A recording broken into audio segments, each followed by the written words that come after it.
Rated T for teen. Sega.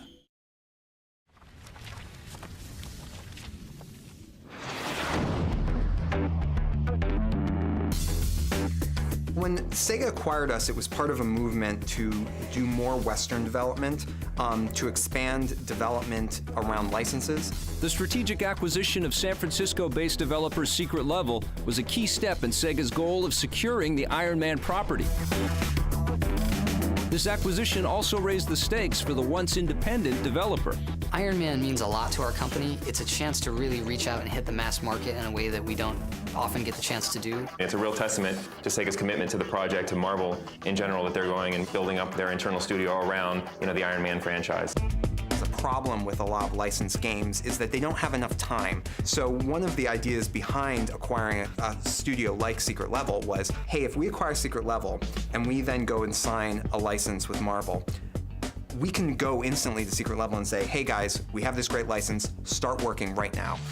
Once the license was secured, Secret Level had to begin designing a game based on a character with virtually unlimited abilities. This presented some development challenges. How are we going to do this? This guy, he can do everything. He can fly as fast as airplanes, he can hover, he can get on the ground and ground pound and shoot far away. He's got super strength, he's got the armor shield, the unibeam, the repulsor blast, all these different things. You've got to balance gameplay. So how do you make it so that all these things that he can do are viable tactics, and you don't say, I can just get through the game by sitting back, or I can just get through the game by charging in. Iron Man is sort of a one-man army, and so he's going out there and he's fighting soldiers and huge battalions of enemies. So we wanted to get that war feeling.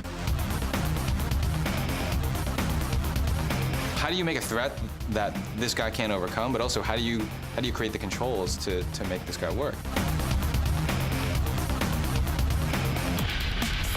The prototype literally took a week to throw together. I think created a really strong, first of all, it was kind of fun, okay, and that's obviously a good sign. It's gonna be layered gameplay. When you get in close, you can take out a lot of guys quickly. When you're farther away, it's a little bit slower. You have energy usage, which restricts some things, but we always want to make it so you can always fly. What we needed to do from very early on is get the flight down. And not flight in a drifting up in the air kind of way, but like pounding against the air at hundreds of miles per hour. And how do you keep up with that? And how do you draw terrain fast enough?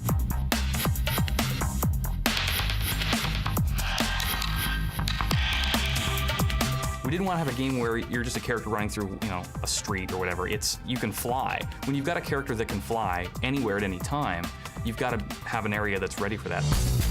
We want to have tracer bullets constantly zipping by, and we want to have a chaotic battlefield type feeling. We have to constantly keep the action, and we have to keep it around the player, but not so difficult that the player feels totally out of control.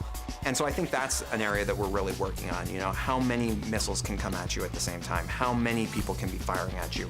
Constantly twisting that dial, getting it just enough, but not enough to be frustrating. Trying to find, the perfect match of the flight, the melee, and the range combat, and all bringing that together and making it look beautiful and really, feel like an extension of the film was all things we had to think about. When that started coming together, we said, this is going to be a really cool game on its own. It's a great license. Everyone agreed with that. But this is going to be a really cool game.